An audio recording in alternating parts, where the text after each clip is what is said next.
This is probably one of the hardest things to teach, and this is something really made for advanced lifters or someone who's very proficient with the lift and they're very aware of their own body. So understand that if you have trouble doing this or teaching this to somebody, don't feel bad. This is not something I would teach someone that doesn't have really good athletic ability. The reason why is because it just requires a lot of kinesthetic feel. You have to really know where your body is and all your positions. Now, what I'm going to do is like a hamstring catch. It's much easier to just demonstrate. Let me just show you a side view so you can see what I'm talking about. Essentially, you're here at the bar, and what you do is you pull through the hips. And what I'm doing is I'm sort of getting a running start. So I'm in neutral spine. I push my legs back away from the shins, away from the bar, and then I drive my shins forward to get a pull from my hamstrings. And what I'm doing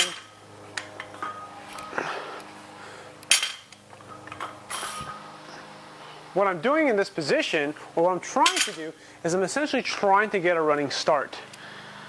And part of what this includes is a lot of different things that are moving at the same time as far as your brain and kind of being aware of your entire body. What you're doing is you're using the bar to put yourself into position. You're using the bar, let me repeat that again. You're using the bar to put yourself into position. You're using it as a way to stretch. You know how you reach and touch your toes? You're sort of using the bar to pull yourself down into the ideal position for the pull. You're essentially trying to touch that position very, very quickly. Because a lot of the time, some people can't get into that position because it requires a lot of hamstring flexibility, requires a lot of adductor flexibility, requires just lots of flexibility. It requires a lot of motor control and flexibility to kind of get into that position quickly.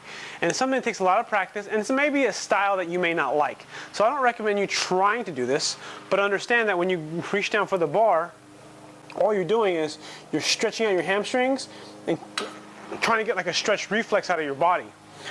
And trying to explain this thing is pretty damn hard. You know, I was thinking about some stuff to write about to make this video, and it's pretty hard to teach this because what I'm doing is I'm essentially using my hips and hamstrings to initiate the movement, so that way when I get down for the bar here, and then I pull my hips back, and I pull my hips forward, what I'm doing is I'm essentially trying to arch my back and force this arch right here so that way I can pull from this position.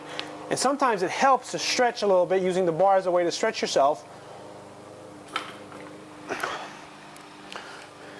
And it's sort of a way to get a running start because it is a deadlift and you can't really eccentrically load the weight, but you can use your body to kind of push your hips into position. Because then again, as I get down here into position, I'm pushing my hips back, pulling forward, and then pulling.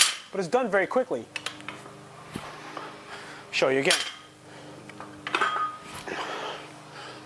And your shins get pretty banged up because you're essentially hitting the bar with your shins. And it's pretty effective because in that way you can use those hips to really get that powerful hip extension to get your body to come up. Because again, coming down takes a bit of practice. You'll see other deadlifters do this. It's kind of a way to kind of preload the muscle before the lift. Hey there, thanks for watching my video. I hope you got something out of it. Hopefully give you some different ideas on how to deadlift better. Maybe other ideas to teach other people how to deadlift better. If you like this video, please click like if you haven't already. Subscribe if you're not already a subscriber, and share it with somebody if you think it'll help them out. Anyways, leave a comment below if you have any questions about this idea, and thanks for watching.